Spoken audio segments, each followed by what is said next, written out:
We were able to come out today in the entire Edina A shift in a couple of the departments, St. Louis Park, Richfield, Minnetonka, and we're doing joint ops training, something we try and do at least once a year. The training scenarios that we do in this house here are basement rescue scenarios. A training to kind of prepare firefighters for an event where they potentially fall through a floor and have to be assisted out by their crew members. So I've got the nozzle here defending the firefighter in the basement.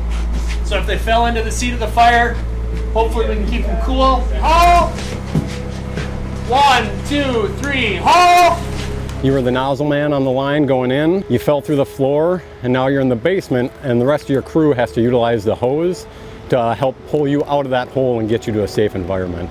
This year we were able to acquire a few structures, 3 in total, that were able to do a lot of firefighter skills, specifically some stuff that is definitely high risk and low incidence rate. So having empty houses like this that we can crawl in and out of and practice rescuing each other is great. We don't do this every single day, but we need to prepare for it as if we do.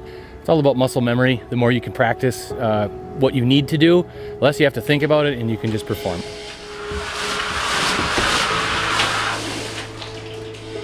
A fire scene is extremely chaotic, very dynamic.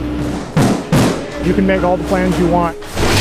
Within the first 2 or 3 minutes, everything goes out the window. And then it falls back on your training, your experience, and your ability to work with a team. So this is critical. I wish we got to do this more often. The second scenario we did here was basement rescue by crew members out a smaller window. So they use an attic ladder or a roof ladder. The firefighter places themselves on the ladder or their partners in the basement, and the firefighters on the exterior of the building will pull on that ladder to get the firefighters to safety from the basement. 1,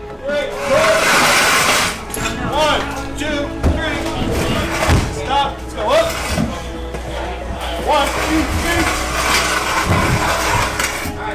3. Better. The third scenario was a self-extrication basement rescue where firefighters potentially have the ability to get out of the basement by themselves. So they'll utilize tools where the window is big enough for them to fit through for that rare but unfortunate circumstance that we get stuck in a basement and need an emergency way out. A lot of houses in Edina have interesting landscaping. You just never know what you're going to run into. Some apartment buildings, we have tight spaces. You know, I know in Minnetonka, every new neighborhood that goes up, they're built maybe 7 feet next to each other. So we can't run a ladder up against the building there. Go 4 clicks. Got our dogs locked. Now you hold the beams here. You pull it away from your hands, it's okay. Let it go. Don't fall on top of the ladder. We can drop it into the building. So I'm just going to roll this end over end. 1, 2, right? So if we do that, and then I can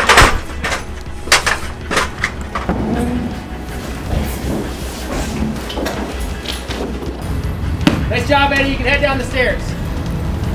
So I just want to illustrate that's why it's so important. This technique is for speed. We need to practice this skill the most with VES on second floor. So nice job. Thanks for your hard work today. It's been great. Thankfully, the fire service is a large brotherhood in that we all do very similar type of training. So learning the way that Edina wants me to do it and getting on board with the way my coworkers have been trained, incredibly helpful. We're the biggest, most immature group of silly guys. And then when that bell goes off, we flip the switch. It's gratifying to show up on an incident, work together like a well-oiled machine, and mitigate the problem so quickly that it doesn't even have a chance to get big. It's a level of job satisfaction that I've never experienced in any other field.